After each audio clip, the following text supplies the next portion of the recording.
जय हिंद साथियों, स्वागत है आपका self study classes Vishwamit Jain YouTube channel में।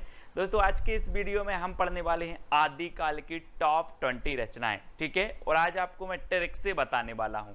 मैंने आपको रीतिकाल की रचनाएं याद करवा दी, अब भक्ति काल की भी याद करवा दी। अब दोस्तों आदिकाल की टॉप 20 रचनाएं याद करवाने वाला हूं आज की वीडियो में। सिर्फ पूरा वीडियो आपको जरूर देखना है, ठीक है। और जो भी साथी अभी तक व्हाट्सएप ग्रुप से नहीं जुड़े हैं वो 909898609291, ठीक है। इस नंबर से आप मैसेज भेजेंगे तो आपको लिंक मिल जाएगी। स्टार्ट करेंगे दोस्तों आज का ये वीडियो। परमाल रासों के रचनाकार कौन है? दोस्तों एक चीज बताना, परमाल मतलब क्या होता है? पर मतलब दूसरों का, माल मतलब सामग्री या कुछ भी। तो परमाल और दूसरों का अगर माल चुराना है तो क्या करना पड़ेगा? जगना पड़ेगा। ये चोर लोग क्या करते हैं? दूसरों का माल चुराते हैं तो वो रात में जगते हैं। जग से बनेगा आपका जगनिक। और क्या चुराते हैं? परमाल, दूसरों का माल चुराते हैं चोर रात में जग कर, तो जगनिक, ठीक है। परमाल चुराना है तो जगना पड़ेगा, तो जगनिक। परमाल रासो जिसे कि आलाखंड कहा जाता है। और ये दोस्तों इसके जो रचयिता हैं वो कौन है? जगनिक हैं, ठीक है। सभी लोगों को वैसे पता होगा। अगला है बीसल देव रासो के रचनाकार कौन है? कई बार एग्जाम में पूछी जाती है। जब भी आदिकाल की बात आती है तो दो रचनाएं पूछी जाती है, एक तो पृथ्वीराज रासो, दूसरी बीसल देव रासो। ये दो रचनाएं पूछी जाती है हमेशा, ठीक है। तो बीसल देव रासो के आपको बताना है 2 सेकंड में। और दोस्तों आपको पता है कि बीसल देव रासो के रचनाकार कौन है? वो है नरपति नाल। नरपति, और नरपति दोस्तों कितने होते हैं, है ना? 20 नहीं होते, बोले 20 पति नहीं होते, एक पति होता है ना। 20 पति नहीं होते, 20 क्या नहीं होते? पति नहीं होते, तो नरपति। 20 नरपति नहीं होते, एक होता है, ठीक है। तो बीसल देव रासो के रचनाकार कौन होंगे? नरपति नाल, ठीक है। और ये अजमेर के शासक से संबंधित थे दोस्तों, है ना। ये जो बीसल देव राशि है और ये गीति काव्य माना जाता है ना। इसको आपको याद रखना है। अगला है कीर्ति लता के रचनाकार कौन है? कीर्ति लता। दोस्तों आपको पता है कि कीर्ति उसी की फैलेगी जिसमें विद्या है। जिसमें विद्या है उसकी कीर्ति जगह जगह फैलेगी। जिसमें विद्या नहीं है उसकी कीर्ति नहीं फैलेगी। तो ये जो कीर्ति फैलेगी कब फैलेगी? जब विद्या है तो विद्यापति, है ना। तो कीर्ति लता विद्यापति, ठीक है। विद्या है तो कीर्ति फैलेगी, तो कीर्तिलता विद्यापति। और दोस्तों आपको पता होगा कि विद्यापति जी की कितनी रचनाएं थी? एक तो थी इनकी कीर्ति लता, ठीक है, कीर्ति लता। और एक थी इनकी कीर्ति पताका। कौन सी थी? कीर्ति पताका।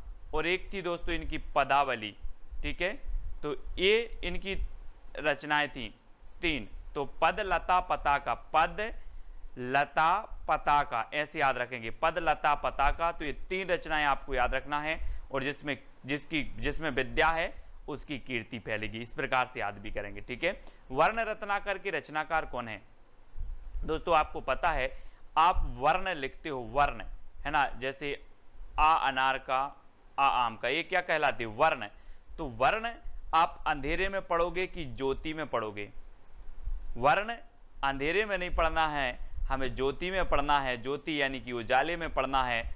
तो वर्ण हमें ज्योति में पढ़ना है, तो ज्योतिरीश्वर ठाकुर, है ना।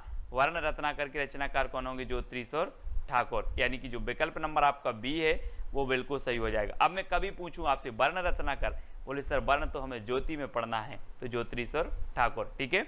अगला है राउल बेल की रचनाकार कौन है? दोस्तों आपको ट्रिक भी बताना है, कौन सी अच्छी ट्रिक लगी है वो कमेंट में बताना है। वीडियो के लास्ट में एक चैलेंज प्रश्न दिया जाएगा तो उसका उत्तर भी आपको बताना है, ठीक है। राउल बेल, बेल समझते हैं आप दोस्तों? बैल बजा दी। बोले यार बैल बजा दी बड़ा रोड़ा है। कभी कभी आप जब सोते हो, कभी कभी आप सोते ही हो और कोई बेल बजा दे तो सोने में रोड़ा बन जाती है। कौन? सोने में रोड़ा बन जाती है बेल। सोने में रोड़ा बन जाती है बेल। तो राउल बेल, और बेल बन जाती है क्या? रोड़ा। तो राउल बेल की रचनाकार कौन होंगे? रोड़ा कवि। रोड़ा कवि यानी कि यह नंबर आपका बिल्कुल सही हो जाएगा, ठीक है। आपने कभी कभी अनुभव किया होगा दोस्तों, जैसे ही आप सोए और किसी ने बेल बजा दी, बाहर से, तो रोड़ा बन जाती है आपके सोने में, तो रोड़ा कवि की है रावलवेल। ठीक है, अगला है ढोला मारूरा दोहा के रचनाकार कौन है। दोस्तों आपको पता है कि ढोला से बनेगा ढोल, और ढोल वही बजा सकता है जो ढोल बजाने में कुशल है। ढोल बजाने में जो कुशल है वही ढोल बजाएगा। तो ढोला मारूरा दोहा के रचनाकार कौन होंगे, कुशल लाभ, है ना। ये देखो ढोल बजा रहे हैं क्योंकि ये क्या है, कुशल हैं ढोल बजाने में, है ना। तो ढोल से ढोला मारूरा दोहा, और ढोल वही बजाएगा जो कुशल है, तो कुशल लाभ। ठीक है, यानी कि जो सी नंबर है वो आपका बिल्कुल सही आंसर होगा। अगला है दोस्तों विजयपाल रासो के रचनाकार कौन है। 4 विकल्प हैं, और आपको पता है दोस्तों आपने गदर फिल्म देखी होगी। गदर फिल्म देखी है, सनी देओल अकेले, और सनी देओल क्या करते हैं, विजय प्राप्त करने के लिए नल उखाड़ देते हैं। विजय प्राप्त करने के लिए क्या उखाड़ देते हैं, नल। ये देखो हाथ में, ये विजय प्राप्त करने के लिए इन्होंने नल उखाड़ दिया, तो विजय से बनेगा विजयपाल रासो, और नल उखाड़ दिया तो नल्ले सिंह भाट। नल्ले सिंह भाट बोले नल उखाड़ दिया, है ना। विजय प्राप्त करने के लिए नल उखाड़ दिया तो नल्ले सिंह भाट की रचना है, कई बार पूछी भी गई है। ठीक है, अगला है पृथ्वीराज रासो के रचनाकार कौन है दोस्तों, पृथ्वीराज रासो। और आपको पता है ये पृथ्वी है, और ये इसका एकमात्र उपग्रह कौन है, चंद्रमा। तो यहाँ पर पृथ्वी आया है, तो इसका उपग्रह भी कहाँ पर आएगा, यहाँ उपग्रह आ जाएगा। तो पृथ्वी का उपग्रह चंद्रमा, तो चंद्रवरदाई। पृथ्वीराज रासो चंद्रवरदाई, पृथ्वी का उपग्रह चंद्रमा तो चंद्रवरदाई। ये नंबर आपका बिल्कुल सही हो जाएगा। ठीक है, अगला है दोस्तों जवाहर खुसरवी की रचनाकार कौन है, जवाहर खुसरवी। और आपको पता है कि जो जवाहर, हीरा, मोती, जवाहर, ये किसके पास होंगे, गरीब के पास कि अमीर के पास। ये देखो, ये जवाहर हैं, हीरा, मोती, जवाहर, और ये जवाहर जो होंगे वो किसके पास होंगे, अमीर व्यक्ति के पास होंगे कि गरीब व्यक्ति के। तो आपने बिल्कुल सही आंसर पहचाना है कि सर अमीर के पास होंगे। तो जवाहर खुसरवी की जो रचना होगी वो किसकी होगी, अमीर खुसरो। और खुसरवी से तो खुसरो है ही, तो खुसरवी। ठीक है, अगला क्वेश्चन आपको बताना दोस्तों जय मयंक जस चंद्रिका के रचनाकार कौन है। तो 4 विकल्प हैं, और आपको पता है दोस्तों कि जब एक पत्नी अपने पति के लिए करवा चौथ का व्रत रखती है, एक पत्नी अपने पति के लिए करवा चौथ की व्रत रखती है, और जब ये चल्ली में से वह चांद को देखती है तो चांद कैसा नजर आता है, मधुर। कैसा नजर आता है, मधुर, तो मधुकर, है ना। मयंक मतलब भी चंद्रमा होता है, और चंद्रमा की चंद्रिका को जब पत्नी देखती है तो जो चंद्रिका है वो कैसी नजर आती है, मधुर, तो मधुकर, है ना। जय मयंक जस चंद्रिका कैसी नजर आ रही है, मधुर से मधुकर। ठीक है, जय मयंक जस चंद्रिका नजर आ रही है, मधुर तो मधुकर। ठीक है, यानी कि जो सा नंबर है वो आपका बिल्कुल सही हो जाएगा, सा नंबर। ठीक है, अगला है खुमान रासो के रचनाकार कौन है। दोस्तों आपको पता है खुमान मतलब होता है दीर्घायु। खुमान मतलब क्या होता है, दीर्घायु, लंबी आयु। ठीक है, लेकिन खुमान रासो, खुमान एक पदवी भी थी शिवाजी की, है ना। इन्हें खुमान की पदवी दी गई थी। और खुमान रासो की जो रचनाकार होंगे वो कौन होंगे, दलपति विजय। खुमान से बनेगा दोस्तों आपका गुमान। और हम बोलते ना कि गोरे रंग पे ना इतना गुमान कर। कभी कभी कोई दल का पति विजय प्राप्त करता है तो उसे गुमान हो जाता है, गुमान। तो गुमान से खुमान, गुमान से खुमान, है ना। दल का पति अगर विजय हो जाता है तो उसे गुमान हो जाता है, तो खुमान। तो खुमान रासो के रचनाकार दलपति विजय। ठीक है, इस प्रकार से आपको याद रखना है। दोहा कोश के रचनाकार कौन है दोस्तों, आपको पता भी तो है। आप बोलोगे सर दोहा सुनाओ, सर दोहा सुनाओ, तो सर से सरहपा और दोहा सुनाओ से सो दोहा कोश, है ना। ट्रिक अगर मैं इधर लिख दूं कि ट्रिक सर दोहा सुनाओ, दोहा सुनाओ, सर से सरहपा, दोहा से दोहा कोश, तो दोहा कोश के रचनाकार सरहपा। ठीक है, अगला है श्रापकाचार के रचनाकार कौन है। हिंदी की प्रथम रचना मानी जाती है दोस्तों। और ये जो श्रापकाचार है, आपको पता है कि जैन धर्म में व्यक्ति जब भगवान के पास जाता है तो श्रावक बन के जाता है भगवान के पास, है ना। और भगवान को क्या बोलता है, देव। तो श्रावक जाता है किसके पास, देव के पास। श्रावक बनकर जाता है व्यक्ति देव के पास। तो श्रापकाचार के रचनाकार कौन होंगे, देवसेन। ये देखो, ये व्यक्ति श्रावक बनकर गया है किसके पास, भगवान या फिर देव के पास। ठीक है। तो श्रावक बन के जाना है देव के पास, तो श्रावकाचार्य के रचनाकार देवसेन। 933 इसका रचना काल माना जाता है, 933 ईस्वी, ठीक है, श्रावकाचार्य की ओर प्रथम रचना है हिंदी की। अगला है बुद्धिरास के रचनाकार कौन है? बुद्धिरास। दोस्तों आपको पता है कि हम बोलते हैं कि वो बुद्धिशाली लोग हैं, बुद्धिशाली लोग हैं, तो यहाँ पर वही तो पूछी गया है कि बुद्धिशाली, तो बुद्धिशाली यानी कि बुद्धिशाली भद्रसूरी, बुद्धिरास शाली भद्रसूरी। और किसी किसी की तो साली भी बहुत बुद्धिमान होती है, बोलते हैं जिस जिसकी शादी हो गई बोले मेरी साली बहुत बुद्धिमान है ना। तो बुद्धि से बुद्धि और बुद्धिशाली, शाली ऐसे याद रखना, बुद्धिशाली, वो बुद्धिशाली लोग हैं। तो बुद्धिशाली से बुद्धिरास, शाली से शाली भद्रसूरी, है ना, तो बुद्धिशाली इस प्रकार से। अगला है रेवंतगिरी रास के रचनाकार कौन है? 4 विकल्प में 2 सेकंड में आपको बताना है। दोस्तों आपको पता है कि रेवंतगिरी एक पर्वत था, जैन धर्म से संबंधित पर्वत है रेवंतगिरी, और रेवंतगिरी की पर विजय प्राप्त करनी थी। बहुत सारे राजा सोचते थे कि रेवंतगिरी पर क्या करनी है? विजय प्राप्त करनी है। काय पर? रेवंतगिरी पर। तो रेवंतगिरी रास की रचनाकार कौन होंगे? विजय प्राप्त करनी है तो विजय सेन सूरी। रेवंतगिरी पर क्या प्राप्त करना है? विजय, तो विजय सेन सूरी, है ना, ये विजय सेन सूरी की रचना है, यानी कि आपका जो विकल्प नंबर सी है वो सही हो जाएगा। अगला है चंदनवाला रास की रचनाकार कौन है? दोस्तों चंदनवाला, हम जब मंदिर जाते हैं तो चंदन की आस लगा के जाते हैं, चंदन की आस, चंदन की आस।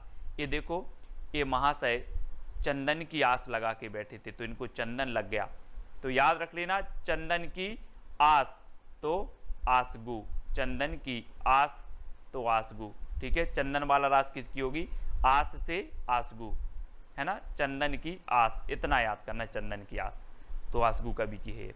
कुमारपाल प्रतिबोध के रचनाकार कौन है? कुमारपाल प्रतिबोध। दोस्तों आपको पता होगा आजकल के जो कुमार हैं वो सोम रस बहुत पी रहे हैं, सोम, है ना, कुमार लोग सोम रस पी रहे हैं, तो सोम प्रभ सूरी, सोम प्रभ सूरी इस प्रकार से याद करेंगे।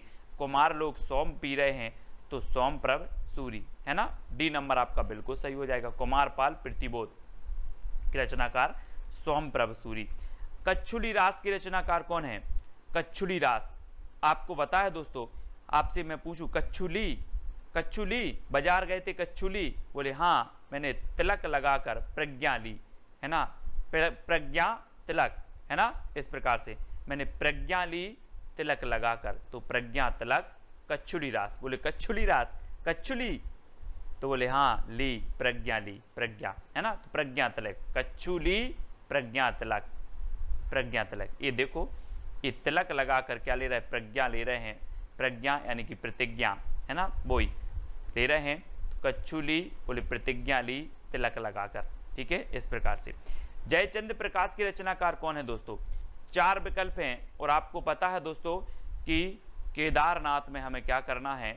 चंद्रमा का प्रकाश करना है। केदारनाथ में चंद्रमा का प्रकाश करना है, तो चंद्र से चंद्रमा और चंद्रमा का प्रकाश कहाँ करना है? केदारनाथ में, तो केदार भट्ट। चंद्रमा का प्रकाश करना है कहाँ?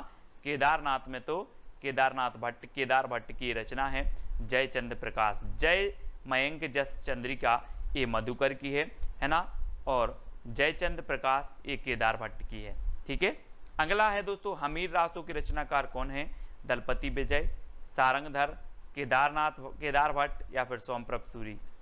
तो हमीर रासों कई बार पूछी गई है, याद रख लेना ये सारंगधर की है। किसकी है? सारंगधर, ठीक है, हमीर रासों सारंगधर, हमीर रासों किसकी? सारंगधर की। ये चीज बी नंबर आपका बिल्कुल सही होगा। अब दोस्तों आपको कौन सी ट्रिक सबसे अच्छी लगी है वो कमेंट में आपको लिखना है, ठीक है, और सभी लोग इस प्रश्न का उत्तर बताएंगे, है ना। जितने लोगों ने भी ये वीडियो देखा है सभी लोग को एक चैलेंज प्रश्न है कि सरहपा को हिंदी का प्रथम कवि किसने माना है, ठीक है। और वीडियो कैसा लगा कमेंट के माध्यम से बताएंगे, और ये चैलेंज सभी को स्वीकार करना है और उत्तर सभी को कमेंट में जरूर लिखना। मैं सारे कमेंट चेक करूंगा, ठीक है। वीडियो को सभी लोग लाइक करें, और सुबह 9:30 बजे रोज अपना वीडियो होता है दोस्तों हिंदी साहित्य का ट्रिकी वीडियो, रात्रि 9 बजे अपन हिंदी साहित्य का टेस्ट सीरीज पढ़ते हैं। तो ये 2 वीडियो होते हैं दोस्तों, और आप दोस्तों चैनल के ज्वाइन मेंबर बन सकते हैं। ज्वाइन मेंबर बनने के लिए ज्वाइन ग्रुप अलग से बनाया जाएगा, जिसमें ज्वाइन मेंबर रहेंगे, जहां पर बहुत सारी व्यवस्था रहेंगी। सबसे पहला तो आपका कमेंट हाईलाइट होगा, जब भी आप कमेंट करते हो इमोजी आपको मिलेगा, तिरंगा इमोजी मिलेगा, ठीक है। आपके लिए कुछ ऐसी क्लासें होंगी ज्वाइन मेंबर के लिए जो सिर्फ ज्वाइन मेंबर देख पाएंगे, ज्वाइन मेंबर का अलग से ग्रुप भी होगा, उनके लिए विशेष कुछ ना कुछ किया जाएगा। तो यहाँ पर आपको ज्वाइन मेंबर बनने के लिए दोस्तों सिल्वर प्लान है, 59 रुपये आपको पे करना होगा। ज्वाइन बटन पर क्लिक करेंगे तो वहाँ पर आपको व्यवस्था मिल जाएगी। सिल्वर प्लान 59 रुपये, ठीक है। गोल्ड प्लान में दोस्तों आपको 159 रुपये और डायमंड प्लान में आपको 299 रुपये पे करके आप चैनल के ज्वाइन मेंबर बन सकते हैं और चैनल को सपोर्ट कर सकते हैं, ठीक है दोस्तों। अब वीडियो को लाइक करना है और जो भी साथी व्हाट्सएप ग्रुप से नहीं जुड़े हैं उनके लिए 90 98 60 92 91 ये नंबर है, इस पर आप मैसेज करें, आपको तुरंत ग्रुप की लिंक मिल जाएगी, है ना। और अपना एक चैनल है IAS स्टडी ट्रैक, ठीक है। ये यूट्यूब टेलीग्राम ग्रुप है, अगर टेलीग्राम आप चलाते हैं तो टेलीग्राम ऐप डाउनलोड करें, उसमें सर्च करें IAS स्टडी ट्रैक और ज्वाइन हो जाएं, ठीक है।